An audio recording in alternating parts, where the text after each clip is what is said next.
అనుకుంటూ నీ జీవితాన్ని నువ్వేం చేస్తున్నావు అంటే ఒక అందంగా పోస్తున్నావు. మన జీవితాన్ని అందంగా పోస్తున్నాం.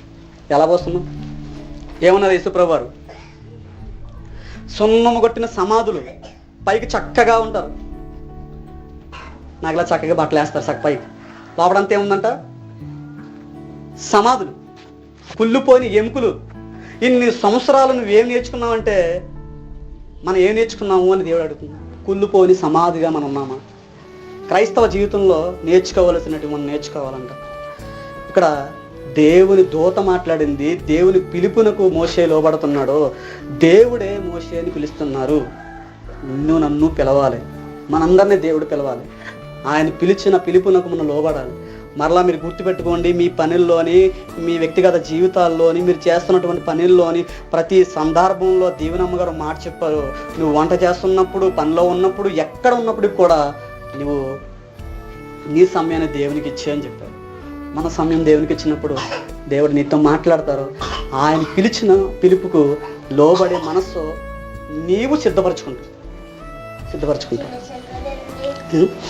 ఇక్కడ ఏమన్నారు చూద్దామండి. 4వ వచనం, దానిని చూచుటకు అతడు ఆ తట్టు వచ్చుట యెహోవా చూచెను. దేవుడు ఆ పదు నడుము నుండి మోషే మోషే అని పిలిచెను.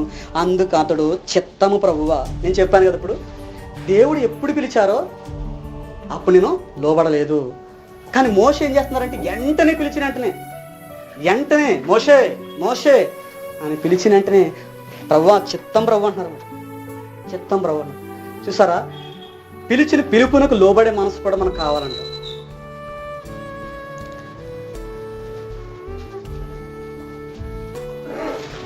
అందుకు ఆయన దగ్గరికి, 5వ వచనం, అందుకు ఆయన దగ్గరికి రావద్దు, నీ పాదము నుండి నీ చెప్పులు విడువుము, నీవు నిలిచి ఉన్న స్థలము పరిశుద్ధ ప్రదేశము అనెను.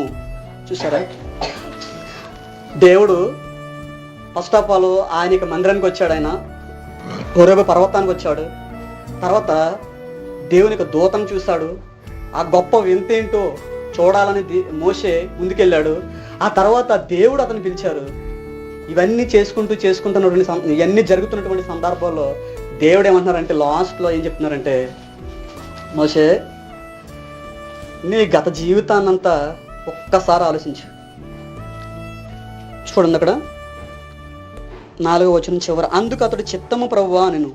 అందుకు ఆయన దగ్గరకు రావద్దు, నీ పాదముల నుండి నీ చెప్పులు విడువుము, నీవు నిలిచి ఉన్న స్థలము పరిశుద్ధ ప్రదేశమనెను. మరియు ఆయన, నేను నీ తండ్రి దేవుడను, అబ్రాహాము దేవుడను, యాకోబు దేవుడను కాబట్టి ఒక్కసారి నీ వెనక్కి తిరిగి ఆలోచించమన్నారు. ప్రియులారా, గమనించండి, ఇక్కడ దేవుడు ఏమని మాట్లాడుతూ ఉన్నారంటే, మోషే ఒక్కసారి ఆగు, నీవు నా యొక్క ఆవరణలోకి రావడానికి నీలో విడిచిపెట్టవలసినటువంటివి ఉన్నాయి. ఏం విడిచిపెట్టాలంటే,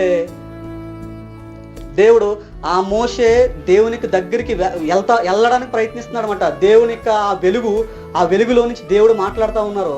మోషేతో దేవుడు మాట్లాడుతున్నటువంటి సందర్భంలో ఈ మోషే ఇంకా ముందుకు వెళ్తా ఉన్నాడు అనమాట. ముందుకు వెళ్తున్నటువంటి మోషే మోషే ఆగిపోయి ఇంకా నువ్వు రావద్దన్నాడు.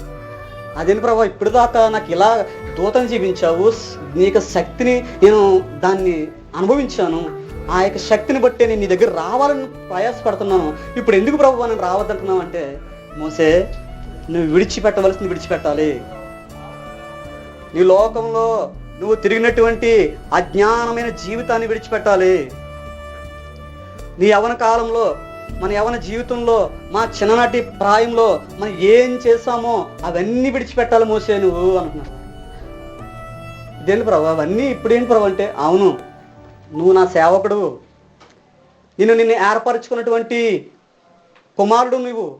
నీ తల్లి గర్భములోనే ఉన్నప్పుడే నీ తల్లి నీ కొరకు ప్రార్థించి, ప్రభువా ఈ ప్రజలను కాపాడడానికి ఒక నీతిమంతుని మీరు పంపించండి, ఒక యథార్థవంతుని మీరు పంపించండి, జ్ఞానవంతుని మీరు పంపించండి నీ తల్లి ప్రార్థన చేస్తుందయ్యా.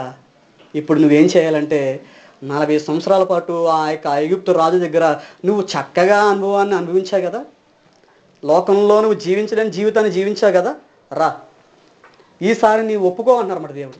ఏం ఒప్పుకోవాలంటే, దేవుడు చెప్తా ఉన్నారు, ఒక వ్యక్తిని ఐగుప్తు దేశంలో ఒక వ్యక్తిని మోసే చంపేస్తారన్నమాట. చూడండి.